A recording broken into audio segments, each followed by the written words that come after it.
Terry Tate, office linebacker. Reebok's hilarious 2003 Super Bowl spot starred an over-the-top office enforcer. Reminds me of some of the linebackers I know. Ray Lewis.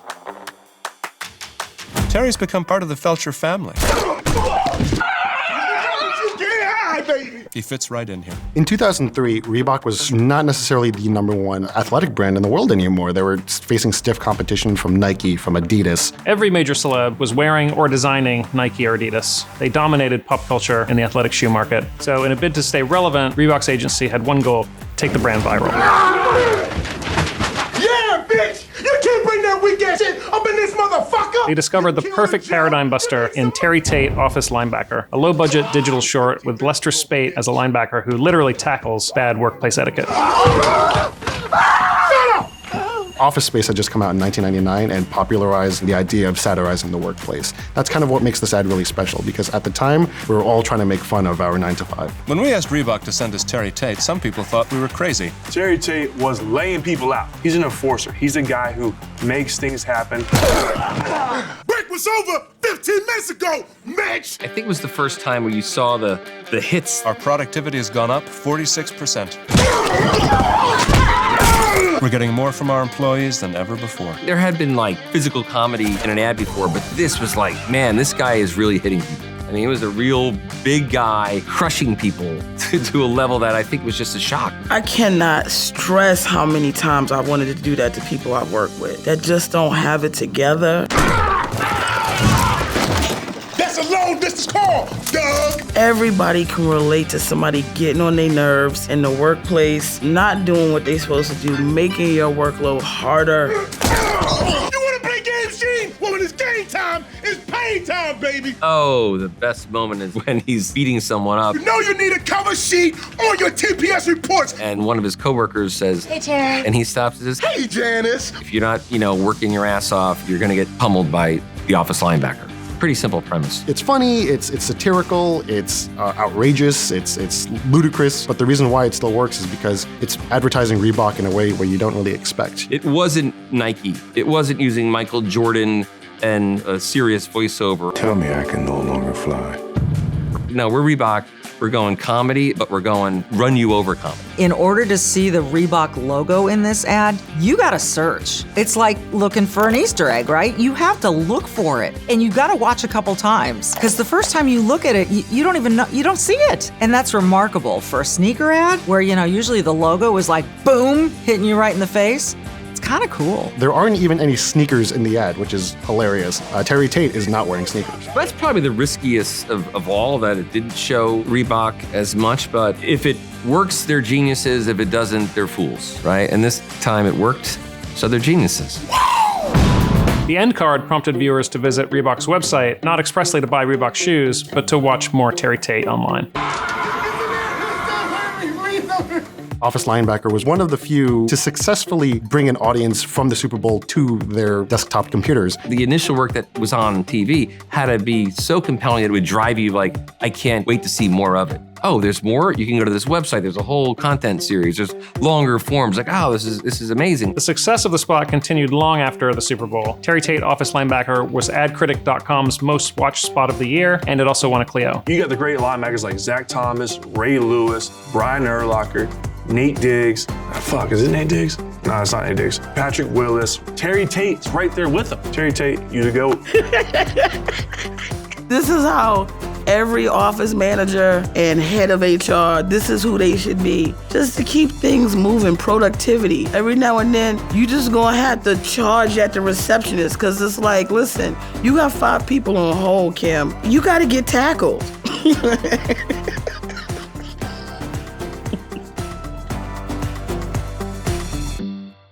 The '93 Super Bowl was a blowout, but fans still got to see some fierce competition on the basketball court. NBA Titans Michael Jordan and Larry Bird faced off in an epic game of horse in McDonald's famous Showdown ad, Nothing But Net. 1993 was the 25th anniversary of the Big Mac. To commemorate one of the most popular burgers on the planet, McDonald's bought 2 30-second spots on the Super Bowl. And they wanted a celebrity as big as the burger. Enter the GOAT, Michael Jordan. When the McDonald's Showdown commercial aired in 1993, the #1 team on the planet was the Chicago Bulls. Jordan was everywhere. Air Jordan was a huge success. He had some of the biggest endorsements in the world. By February 1993, Jordan had already won 2 NBA championships with the Bulls and would win his 3rd a few months later. Cap it off this way means a lot to me. His success created many rivalries, including Boston Celtics legend Larry Bird. Here he comes, Bird cuts off Jordan at the baseline. McDonald's agency, Leo Burnett, tapped into this real-life rivalry, pitting Jordan and Bird against each other in an epic game of horse with a Big Mac on the line. What's in the bag? Lunch. Big Mac, fries. Play you for it. You and me for my Big Mac? The fact that they're doing it for a Big Mac, which you could run out and get during the Super Bowl, speaks to the appeal of the ad. Legendary director Joe Pytka encouraged Bird to improvise on set with some friendly trash talk to get authentic reactions from Jordan. Larry Bird is probably the biggest trash talker ever in sports.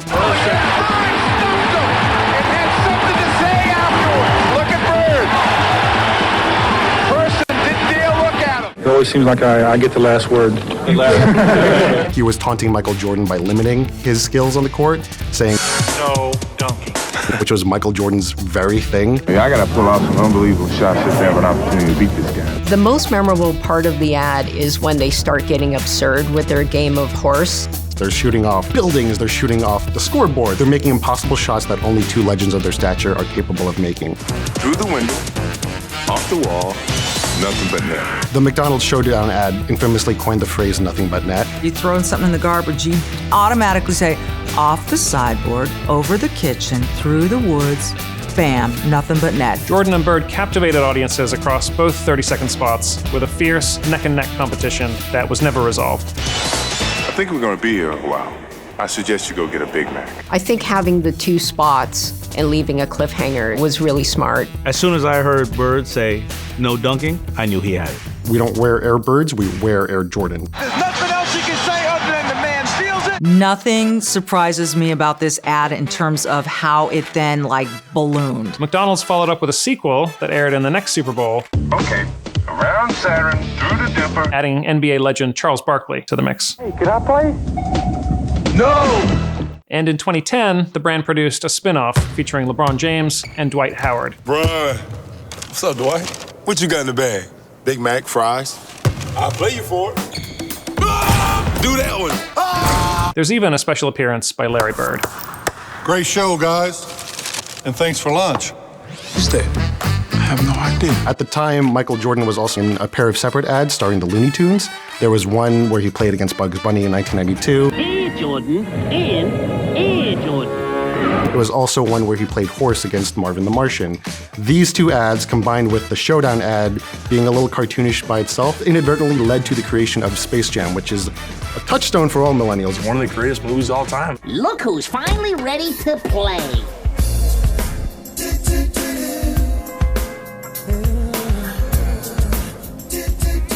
Let's see if I remember how to do this. McDonald's The Showdown, Larry Bird and Michael Jordan. I can't really think of anything that compares. In 2018, Tide broke the traditional formula of Super Bowl ads by spoofing them.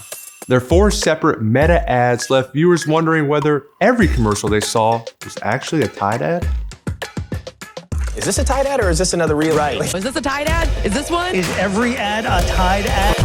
This ad changed Super Bowl advertising forever. It's just genius. It's a Tide ad was something that I have never seen before, and I think that the industry have never seen before. This is a category where you had some very typical advertising in the past. Making tough stains disappear like magic. Now you can get whites this dirty, this dazzling. Product demonstration has been in advertising forever. People know how to wash clothes. People understand the mechanism of pouring liquid into a washer machine. It's a Tide ad. It's the greatest product demo of all time, which proved that you didn't need to show how it works. You just needed to show that it worked in a way that no one would forget. When the creative team at Saatchi & Saatchi remarked that everyone's clothes are supernaturally clean in commercials, they realized that every ad at the Super Bowl could be a Tide ad. So the agency developed a campaign that would condition viewers to assume that when they see clean clothes in a Super Bowl ad, it was brought to you by Tide. Meet the all-new. No, it's a Tide ad. Tide. When they launched the campaign, they had a 45-second spot to set up the premise. Yeah, just your typical Super Bowl car ad. Right? It's showing you these little snippets of ads we all instantly recognize with these tropes. A car insurance ad, a beer ad. Or whatever ad this is. But then, at the end of each vignette, David Harbour from Stranger Things pops up and is like, nope. It's a Tide ad. What? It's a Tide ad. A gift that lasts for Tide. What makes it a Tide ad? There are no stains. Look at those clean clothes. People who are watching the game, they're smart. They understood that, oh, now everything else is a Tide ad, right? People got it. Sarah? It's a Tide ad. And then they peppered a couple 15-second spots throughout the Super Bowl. Welcome back to another Tide ad. Which made the whole idea and execution more powerful. With each new ad, your brain is immediately looking for, like, what's this about? And so then they take over every other Super Bowl slot, because every other Super Bowl ad slot is a potential to be a Tide ad. Is this one gonna be about Tide? Is this one gonna be about Tide? That's awesome. They got everyone else's airtime for free. So, does this make every Super Bowl ad a Tide ad? We were all asking every time, is this Tide? Is this Tide? Is this Tide? Hello again, ladies. When the Old Spice commercial was redone, I thought it was genius. I'm in a Tide ad. Yeah, they were doing the tropes and cliches of the different categories, but to actually go into Procter & Gamble's other inventory of ads and start hacking that, oh, it's just like, this is intense. Get off my horse. Success was instant. Hashtag Tide ad was the #2 trending topic on Twitter during the game, second only to Super Bowl itself. Mustafa, Betty White, and Danica Patrick also took to Twitter as part of Tide's social media campaign, with Danica asking Harbour if she's actually been in Tide ads all these years. Eventually, even other brands got in on the joke by using the hashtag #NotATideAd to winkingly differentiate themselves from the day's obvious commercial frontrunner. Whenever you see clothes this clean, that's a Tide ad. I think when other brands that aren't even participating in this grand scheme, if you will, start commenting on it, you kind of feel like you've won. I mean, I'm sure they were popping champagne by the second quarter because you knew as soon as that first one came on, that's it. So that first commercial alone is worthy of the Super Clio. When you add the rest of it, that's where I say it changed the industry and the Super Bowl forever, because then you're like, anything is possible. And it wasn't just a groundbreaking ad. It had a direct effect on Tide's bottom line. Within 2 weeks of the Super Bowl, sales of Tide with Oxy were up 35%, and the entire year following the Super Bowl, sales increased by 75 million. Nothing like that has been done since. I'm not sure it'll be done again.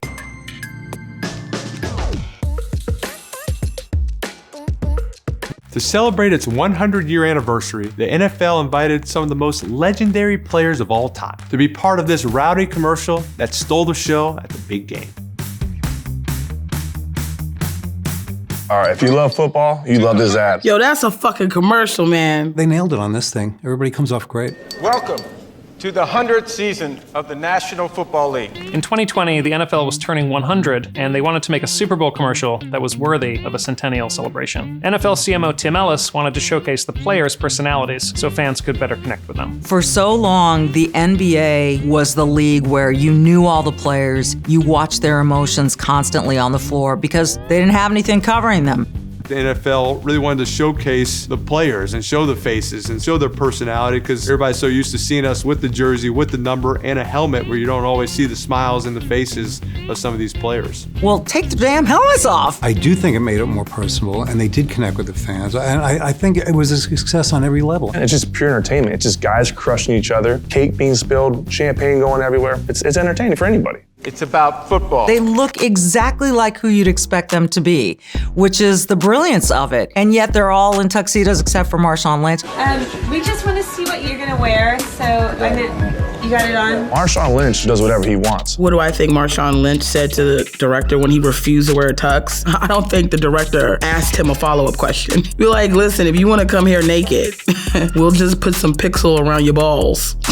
So director Peter Berg decided to lean into this and put Marshawn in the role of a troublemaker who sets all the commotion off. He's definitely gonna get in trouble somehow. He's gonna cause some commotion. He just can't help himself. That's what he's known for. I'm just here so I won't get fined.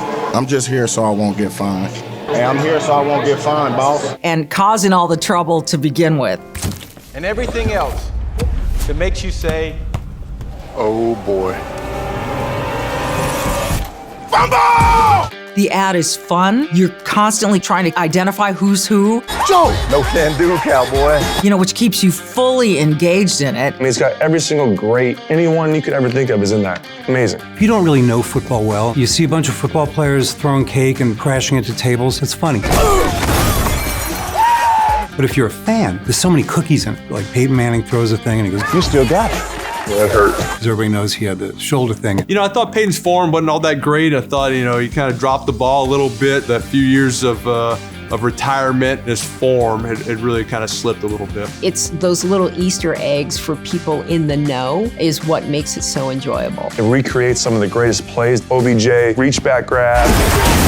Stars of today, Todd Gurley, Pat Mahomes, Baker Mayfield. It's got people throwing shade at each other. Emmitt Smith telling Barry Sanders, I know I have more yards than they do. Jim Brown. Boy, this is a great party. When you see the hands go low for that low touchdown catch, you know exactly who that's going to be. It speaks to every football fan because you got someone in there that you love, that you've cheered for, that you hated. Tom Brady took off all his rings. Obese. That's like such a gangster move. I think he only had 5 at the time. They might need to update that commercial and have all 7 of them. Hold these. Sometimes you just gotta stun on a bitch. Hold these, I'll be back. I actually filmed a scene for the commercial that did not get played. Roll mine can. I was like telling people, hey, you know, you gotta watch it. We did this thing, and they're like, hey, I didn't see you. I'm like, yeah, I don't know. I'm definitely not in the commercial, even though I did spend 2 hours filming for it in New Orleans, actually. The amazing thing is, which you'd never know if you watch the ad, all these players weren't even in the same place. They shot the spot in 4 different locations. So when Patrick Mahomes completes the pass to OBJ, he's throwing from a studio in Orlando, and OBJ is catching it in LA. To time these things out, it really is math, kind of quantum physics, and yet it looks effortless. That's what we call movie magic, going to each location, getting whoever can show up and making those scenes work and then stitching it together seamlessly. When you think about that as a feat, it makes this ad more impressive. That's a cake. The NFL throws in the first female official, Sarah Thomas, paying homage and respect to her. I love that. She is so cool and so brave, and it was really a smart little part of that ad. At the end of the spot, we see Sam Gordon, the teenager who went viral for her football highlights on YouTube. You want this? Come and get it. I think there's a lot of young girls who are saying, we wanna play, and we wanna be acknowledged just like the guys, and I think that's great.